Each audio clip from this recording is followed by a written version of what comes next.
You are not your past. Your decisions define your future. That truth right there has the power to set you free if you're willing to believe it. Because for too many people, the past is not just something they went through. It's something they live in. They walk around with the weight of who they used to be, what they used to do, or what was done to them. And instead of moving forward, they stay stuck, paralyzed by regret, chained to shame, drowning in guilt. They let their past become a prison and they've lost the key. But here's what you need to understand. Your past might shape you, but it doesn't define you. It's not the blueprint for who you have to be. It's not the final word on your identity. The choices you make now, today, in this moment, that's what determines who you are and where you're going. Everyone has a history. Everyone has pain, failure, and mistakes. No one's hands are clean. Some of those mistakes are public, others are private, but they're there, they're real, but so is the power to choose something different, the power to change, to grow, to evolve. That power is alive inside you, whether you feel it or not. It's not about denying what happened, or pretending it didn't matter. It's about refusing to let it become a ceiling on your potential. You don't have to let your worst chapter become your whole story. Maybe you messed up. Maybe you hurt people. Maybe you walked away from something you should have stayed in. Maybe you gave up when you should have fought harder. Maybe you stayed silent when you should have spoken up. You know what? That makes you human. And the fact that you're still here, still breathing, still searching for meaning, that makes you powerful. You have the ability to decide who you are now. Not based on who you were, not based on who they think you are, but based on the person you're willing to become. Your identity is not locked into your past behavior. Your destiny is not tied to your past decisions. You are not a fixed thing. You are fluid. You are dynamic. You are becoming. People will try to remind you of your past, though. They'll throw it in your face when you start to rise, when you start to grow. When you dare to dream again, they'll say, "Who do you think you are?" They'll say, "Remember what you did." And that's because they're comfortable with your old self. They've made peace with your weaknesses, your failures, your brokenness. But when you start changing, it disrupts them. It challenges the narrative they built around you. And if you're not careful, you'll let their memories of you become your mirror. Don't let that happen. Don't let people who gave up on their own evolution tell you that you can't change. Don't let people who are stuck convince you that you have to stay stuck too. You've got to take responsibility, not for what happened to you, but for how you respond to it now. Because there's a difference. You may not have chosen your trauma, but you choose your healing. You may not have chosen your losses, but you choose whether or not to keep losing. You may not have chosen your past pain, but you choose whether or not to keep bleeding from the same wounds. That choice is yours, and that choice happens daily, in your habits, in your thoughts, in your words, in the company you keep. Every single decision you make is a brick in the foundation of your future. It's not about giant, dramatic changes all at once. It's about consistent, courageous decisions in the small moments. The past is loud. It echoes in your mind. It shows up in your relationships, your fears, your triggers. It disguises itself as wisdom when it's really just unhealed pain. It tells you, "Don't try again, remember what happened last time." It whispers, "You'll fail like before." It taunts you with memories, and if you're not careful, you'll mistake that for truth. But just because the voice is familiar doesn't mean it's right. You have to challenge that voice. You have to talk back. You have to remind yourself, "That was then. This is now. I am not who I was. I am not bound to repeat the same patterns. I am not doomed to relive the same pain." Everything changes when you realize that your future starts with one decision, just one, the decision to think differently, the decision to believe in yourself, the decision to take one small step forward even if it scares you. Especially if it scares you, every great comeback story starts with that kind of decision. A decision to no longer be defined by what happened, but to be defined by what you're going to make happen. It's not about perfection. It's not about erasing the past. It's about owning your power to choose what happens next.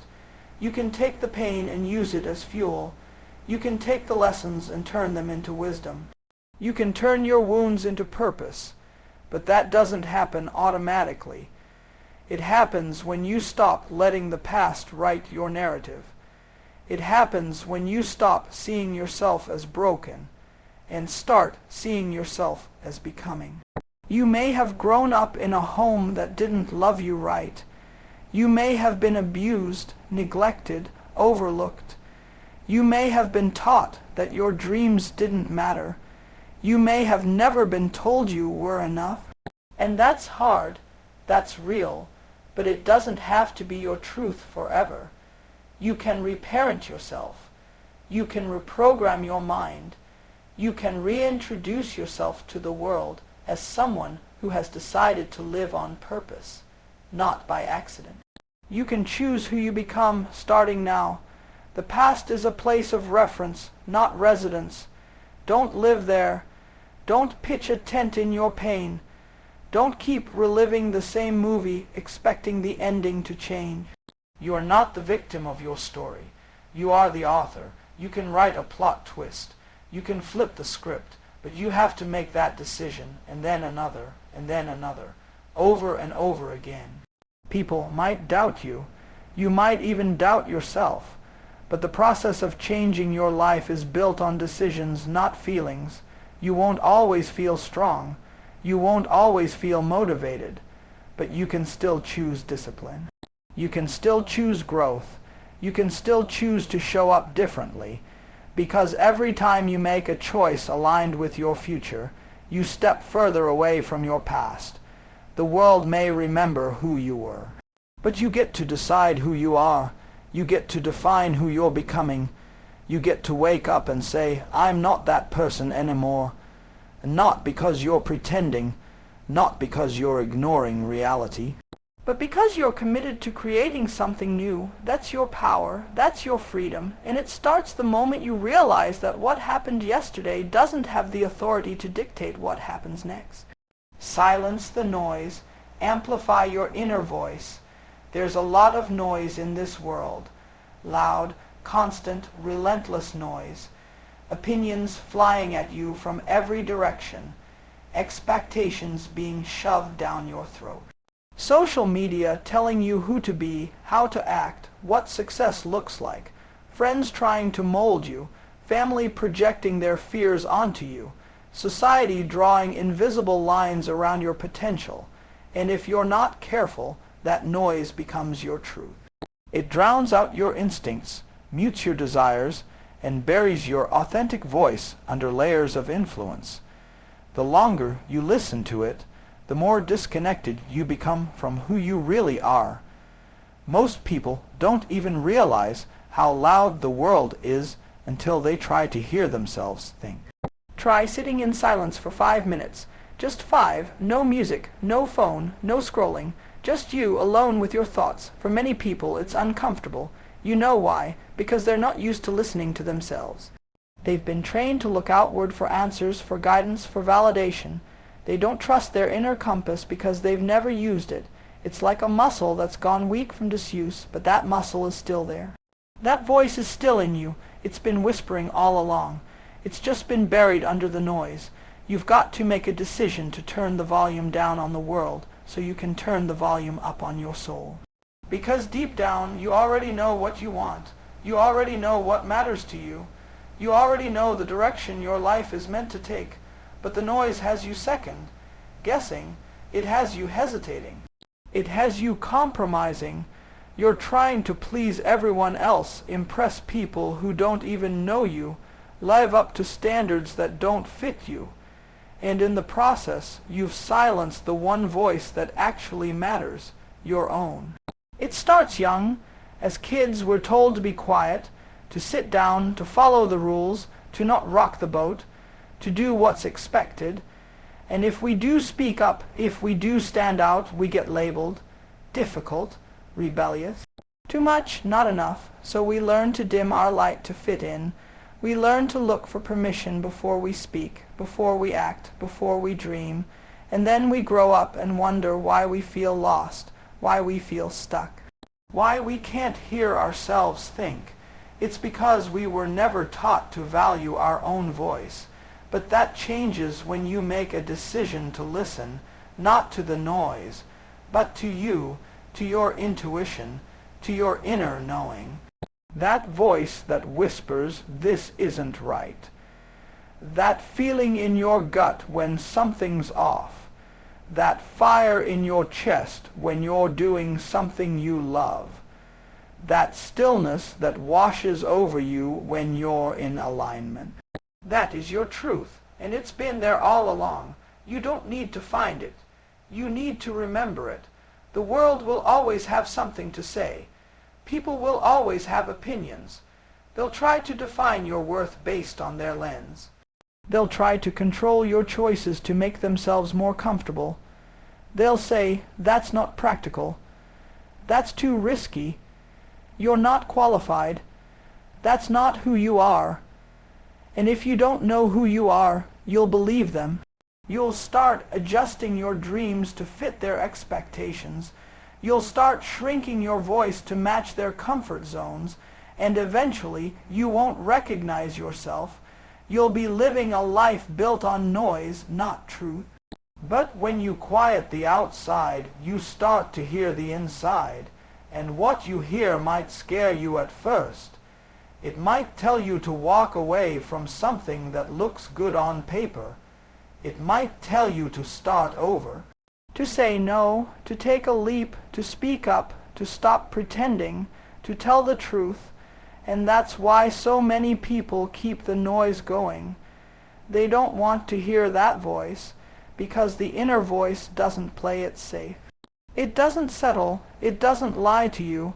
It tells you what you need to hear, not what's easy to hear. But that voice is the key to your freedom. You don't find clarity by adding more information, more opinions, more advice. You find clarity by creating space, by pausing, by disconnecting, by getting quiet. When was the last time you spent time alone, not distracted, just listening, not judging your thoughts, not analyzing them, just letting them rise? That's when the truth starts to surface. That's when you remember who you are beneath the roles, beneath the labels, beneath the noise. You've been taught to look outside yourself for answers. But the truth is, no one knows your path better than you. Not your friends, not your parents, not your mentors, not even the people who love you the most, because they don't live in your body. They don't feel what you feel. They don't carry your calling. They don't dream your dream. Only you do, and that makes your voice the most important one in the room. You don't need a louder world. You need a deeper connection to yourself. You need to build a relationship with your own wisdom. Start by trusting your instincts. Start by listening to your body. Start by noticing what gives you energy and what drains it, what feels expansive and what feels suffocating, what aligns and what distorts. That's your inner compass. That's your voice telling you where to go, who to become, what to leave behind, and you won't always get it right. You'll make decisions that feel good in the moment, but reveal themselves to be misaligned later. That's okay. That's not failure. That's learning. That's refinement. Every time you choose to listen to yourself, you grow stronger. Every time you ignore the noise, you reclaim your power. And eventually, the voice that once whispered becomes a roar. Clear, confident, unshakable. You were never meant to live someone else's life. You were never meant to follow a script. You were never meant to blend in, conform, or copy. You were meant to create, to lead, to carve your own way. But that can't happen when your voice is drowned out. That can't happen when you're tuned in to everyone but yourself. There's a rhythm to your life, a frequency that only you can feel. When you're in tune with it, you move differently. You speak differently, you attract differently, you make decisions that reflect who you really are, not who you've been told to be. That kind of alignment is magnetic, it's powerful, but it requires discipline. It requires the courage to unplug from the noise, even when it's uncomfortable, even when it means disappointing people, even when it means standing alone. because there's a difference between being alone and being disconnected. And too many people are surrounded by noise but completely out of touch with themselves. You don't need more voices. You need to trust your own. You need to create space. You need to listen, not just to the surface thoughts, but to what's underneath. The dreams, the desires, the truth, the noise won't stop on its own. You have to decide that your inner peace is worth more than their opinions. You have to protect your mind like it's sacred ground. Because it is, you have to stop letting outside voices override your inner knowing. You have to choose silence, not as avoidance, but as clarity, as power, as a way to return home to yourself. Stop renting your identity to others. Own it. Too many people are living a version of themselves they didn't choose. They're walking through life wearing names, titles, and identities that were handed to them, not ones they built. They're trying to fit into roles they never auditioned for, living up to standards they never set, and chasing goals that don't even belong to them.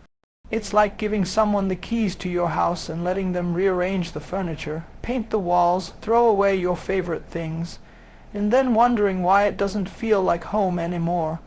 That's what happens when you rent your identity out. You give other people control over how you see yourself, how you carry yourself, and what you believe you're capable of. It doesn't always start in a big, obvious way. Sometimes it starts with a compliment you chase or a criticism you try to avoid.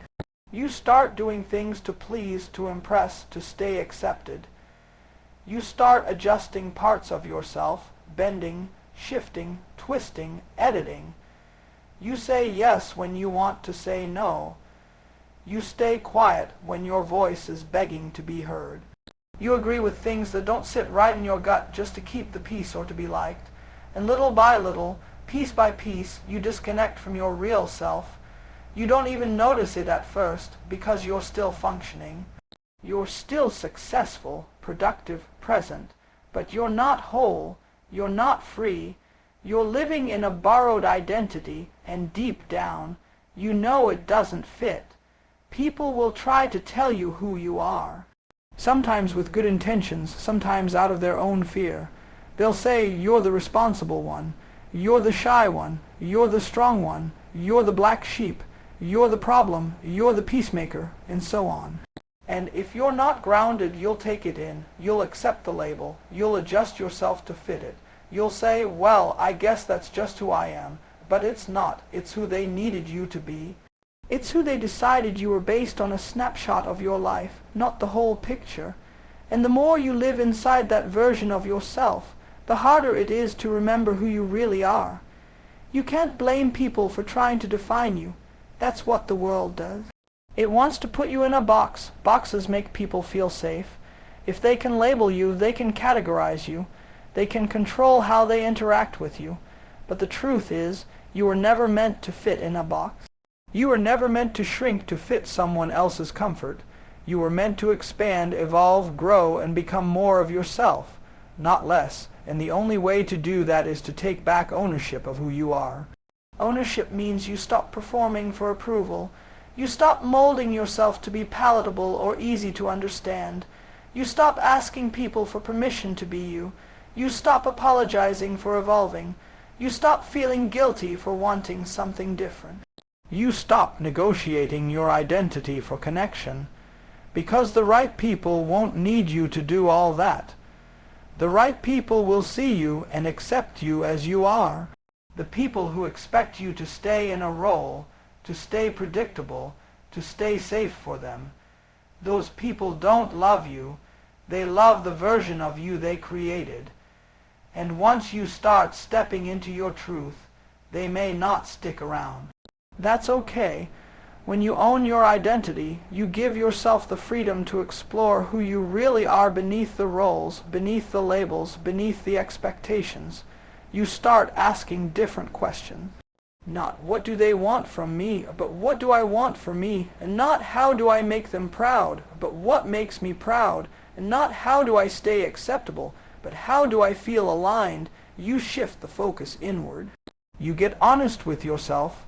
You look at the masks you've been wearing, the roles you've been playing, and you ask, does this feel like truth, or does this feel like survival?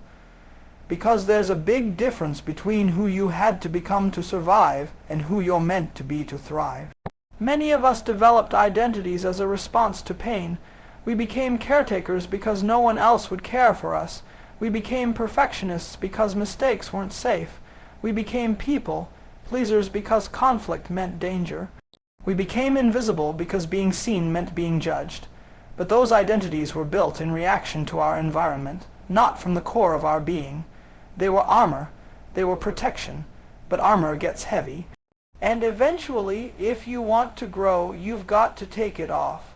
That doesn't mean rejecting your past.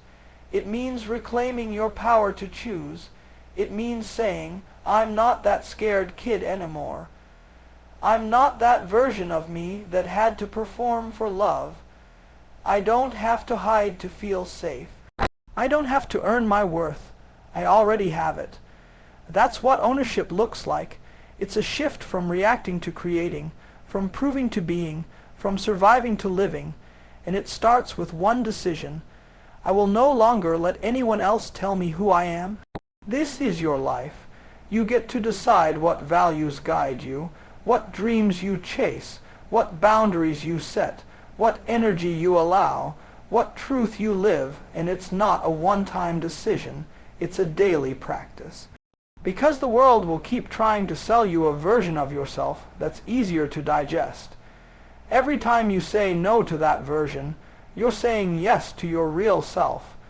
Every time you speak your truth, even when your voice shakes, you're building a foundation of authenticity. Every time you choose alignment over approval, you're taking the keys back. Owning your identity isn't loud or performative. It's quiet, rooted, and powerful. It's waking up and knowing you're not living a lie. It's being able to look in the mirror and recognize the person staring back. It's feeling peace, not because everyone accepts you, but because you've accepted yourself. That kind of ownership radiates. It attracts, it liberates, and most importantly, it grounds you in something that doesn't shake when the world tries to pull you in different directions. No one else can give you your identity. No one else can define your worth. No one else can live your truth. That's yours. That's sacred. And when you stop renting it out to the world, when you stop letting others manage it like a temporary space, you begin to build a home within yourself. A place that feels safe, honest, and real. That's where your power lies. That's where your clarity lies. That's where your freedom begins. Your value isn't negotiable. Act like it. You weren't born to earn worth. You came into this world already carrying it. Before you ever achieved anything, before you proved anything, before anyone praised you or criticized you, your value was already intact. It's not something that increases when people applaud you or decreases when they walk away. But most people don't live like that. Most people live like their value is up for discussion, like it needs to be earned, like it needs to be constantly justified. They walk into rooms waiting to be validated instead of walking in with the knowing that they already are. You can see it in how people carry themselves, in how they speak, in how they move, in what they tolerate. People who forget their value will chase approval like oxygen. They'll overextend, overperform, overgive. They'll say yes when they mean no, smile when they're breaking, stay silent when their voice is needed. All because they're afraid that if they stop pleasing, if they stop performing, if they stop being what someone else wants them to be, they'll be abandoned, forgotten, rejected. But that fear comes from a false idea that your worth is something fragile, something dependent on outside forces. It's not. It never was. You don't become valuable when someone chooses you. You don't become valuable when someone finally sees you. You don't become valuable when your follower count grows, or your relationship status changes, or your resume gets longer. You're valuable because you exist. You're valuable because you're one of one. Your story, your voice, your energy, there's no replica, and yet people will still try to bargain with that value. They'll put it on sale to be accepted. They'll discount it for attention. They'll compromise it for temporary comfort. Not because they're weak, but because they were never taught that their value is non-negotiable. From a young age, you may have been taught that love had conditions, that affection had to be earned, that praise came after performance. And so you internalized that rhythm. You believed that your worth was tied to what you did, not who you were. So now, as an adult, you find yourself in spaces where you keep trying to earn what should already be yours: respect, dignity, love, peace. You find yourself trying to be palatable, marketable, desirable, shaping yourself for someone else's appetite. But the truth is, when you truly understand your value, you stop auditioning. You stop negotiating your boundaries for the sake of belonging. You stop entertaining relationships that require you to dim your light. You stop participating in conversations that shrink your spirit. You start protecting your energy like it's sacred, because it is. You stop asking, "Am I good enough for them?" And you start asking, "Are they aligned with who I'm becoming?" That's the shift. That's the mindset that separates self-worth from self-image. Self-image is how the world sees you. Self-worth is how you see yourself, regardless of the world's opinion. There's a confidence that comes with knowing your value, but it's not loud. It's not arrogant. It's steady. It's grounded. It's the confidence that walks away from situations that don't align, not out of anger, but out of clarity. It's the confidence that doesn't chase or beg, that doesn't water itself down to be liked, that doesn't fear rejection, because rejection can't touch your worth. It can disappoint you, but it can't diminish you. But here's the thing, you have to act like you believe it. It's not enough to know you're worthy in theory. You have to practice it in action. In what you say yes to, in what you no longer allow, in what you walk away from, in how you treat yourself when no one's watching. Self-worth is not just a mindset, it's a behavior. It shows up in your habits. It shows up in your discipline. It shows up in your relationships. If you say you're valuable, but you constantly tolerate disrespect, your actions are out of alignment with your belief, and that misalignment creates tension. It creates internal conflict. You start feeling resentful, drained, bitter, not because the world is against you, but because you keep placing yourself in environments that don't reflect your worth. Sometimes the most powerful thing you can do is stop proving yourself. Stop over-explaining. Stop defending your boundaries. Stop chasing people who make you question your value. Your energy is expensive. Stop giving discounts to people who can't afford to value you. If someone needs you to shrink in order to stay close to you, that's not love. That's control.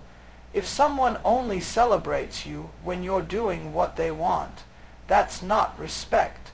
That's convenience. You're not here to be convenient. You're here to be whole. Even in your brokenness, you are valuable. Even in your confusion, you are worthy. Even when you're healing, stumbling, figuring it out, you are still enough. Your value is not tied to perfection. It's not tied to performance. It's not tied to how fast you grow or how clean your journey looks. You don't have to be extraordinary to be valuable. You just have to be honest, real, grounded in who you are, and committed to becoming more of that, not less. People will treat you based on how you treat yourself. If you constantly minimize your needs, they'll assume they don't matter. If you consistently abandon yourself, they'll learn to do the same. But if you set a standard, if you carry yourself like someone who knows their worth, you change the room when you walk into it. Not because you're demanding attention, but because you're not begging for it. You're not adjusting to be seen. You already see yourself. That's the work, to see yourself clearly, to hold your value firmly, and to move through life in alignment with it. Not as a performance, but as a declaration. Not as a temporary mindset boost, but as a lifestyle. That means letting go of environments that thrive on your insecurity. Letting go of people who need you to question your greatness to keep their comfort intact. Letting go of habits that sabotage your growth. It means showing up fully, unapologetically, even when it intimidates others, even when it costs you comfort, because self-worth isn't about being liked, it's about being real. This isn't about arrogance. This is about honoring the truth of who you are. This is about no longer negotiating with voices that were never qualified to set your value in the first place. No title, no job, no partner, no follower count, no bank balance can define your worth. Those things can reflect certain aspects of your life, but they don't define your identity. You do, and once you accept that your value isn't negotiable, you stop looking for it in external places. You stop needing proof. You stop waiting for someone to give you permission to feel enough. You realize that you've always been enough, and now, finally, you're just living like it. Comfort zones are prisons. Break out. They look safe, familiar, and manageable. That's the illusion. Comfort zones trick you into thinking you're okay just because things aren't falling apart. You wake up, do what you always do, think how you've always thought, and live in a pattern that feels predictable. But beneath that comfort is often quiet frustration, untapped potential, and dreams slowly dying from neglect. You tell yourself it's not so bad, that you're lucky, that you should be grateful, and yes, gratitude is good, but not when it's used as a chain to keep you in places you've outgrown. There's a big difference between being content and being stuck. Comfort zones don't look like cages, but they hold you like one. You can feel when you're in a comfort zone. Your days start blending together. You stop feeling challenged. You avoid risks. You silence your ideas before they leave your mouth. You say someday a lot. You crave change but fear the cost. And even when you complain about your life, a part of you still clings to it, because it's known. Because it's easy, because it doesn't ask much of you. But that ease comes with a price. The longer you stay in your comfort zone, the more it starts defining your identity. You stop believing you can be anything more than what you've been. You start mistaking comfort for peace, but they're not the same. Peace is rooted in alignment. Comfort is rooted in avoidance. Avoidance of pain, of risk, of rejection. But every great thing you want lives outside of that bubble. The growth, the opportunity, the expansion, it doesn't exist inside the zone where everything is predictable. It exists in that stretch, in that leap, in that choice to do something different. That's why so many people never grow, not because they're not capable, but because they're not willing. Willing to be uncomfortable, willing to be bad at something new, willing to take a loss before they get the win, willing to be seen trying. Most people don't fear failure. They fear exposure. They fear being seen reaching for more and not getting it. They fear judgment, but the real tragedy isn't trying and failing. It's settling for less because you're afraid of what people will think. Let them talk, let them watch, let them doubt. They're not the ones who have to live with your regrets. They don't carry the burden of your untapped potential. You do, and one day, if you don't choose to break out of your comfort zone, you'll wake up in a life that looks nothing like what you dreamed. Not because life held you back, but because fear did. Fear loves the comfort zone. It thrives there, because as long as you're comfortable, you're not stretching. As long as you're safe, you're not becoming, but fear is a liar. It will tell you the risk is too high, the rejection will destroy you, the unknown is dangerous. What it won't tell you is that the real danger is never trying, that the real heartbreak is knowing you were capable of more and never gave yourself the chance to see it, that the real loss is trading purpose for predictability. You don't need to burn everything down to escape your comfort zone. Sometimes it starts with one small decision, one new habit, one honest conversation, one bold ask, 1 hour invested in your dream. You build momentum by doing what's uncomfortable consistently. It's not about one massive leap, it's about daily choices that defy your patterns. That's how you expand your limits. That's how you rewire your mind. That's how you build a life that reflects your true capacity. But let's be honest, it's not easy. Your mind will resist. Your body will push back. Your environment might question you. You'll feel fear. You'll feel doubt. You'll want to run back to the familiar because the unknown will feel like danger. But that discomfort is proof you're growing. That resistance is part of the process. It's not a signal to stop, it's a sign you're stepping beyond what you've known. Don't confuse discomfort with misalignment. Sometimes the most aligned thing you can do is also the most uncomfortable. There's a version of you on the other side of fear that you haven't even met yet. A stronger, bolder, wiser version. But you don't get to meet that version until you break your current limits. And you don't break limits by thinking about it. You break them by moving, by deciding, by doing. You might stumble, you might get it wrong, but you'll also grow, you'll learn, you'll stretch in ways that make you unrecognizable, in the best possible way. That's what evolution feels like. Comfort zones come in all forms. A job that doesn't challenge you, a relationship that doesn't support your growth, a routine that numbs your spirit, a mindset that says, this is just who I am. But none of that is fixed. You're not a tree. You can move. You can change. You can outgrow the limitations you've lived in for years. But you have to want it more than you want comfort. You have to be hungry for growth. Hungry enough to be misunderstood. Hungry enough to fail in public. Hungry enough to be uncomfortable long enough to transform. You can't wait until the fear goes away. You move despite it. You walk into rooms where you feel like you don't belong until you make space for yourself there. You apply for opportunities you don't feel ready for and let experience teach you what preparation can't. You speak even when your voice trembles. You create even when you doubt your talent. You ask even when you fear rejection. That's how you rise. That's how you grow. That's how you destroy the illusion that your comfort zone is keeping you safe, when in reality it's slowly suffocating your greatness. Growth is uncomfortable by design. That's how you know it's working. That's how muscles get built. By being torn, by being pushed beyond what they're used to. Your spirit is no different. It doesn't grow in the easy moments. It grows in the stretch. In the pressure, in the fire. The challenge isn't a punishment. It's preparation for more, for better, for everything you say you want. But you can't receive a life beyond your comfort zone while staying rooted inside it.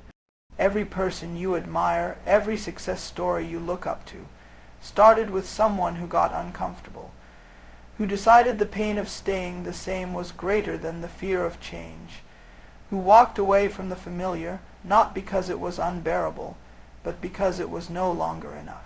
That same decision is available to you. That same power exists within you. You just have to stop worshiping comfort like it's your savior. It's not. It's your trap. You don't need to have all the answers.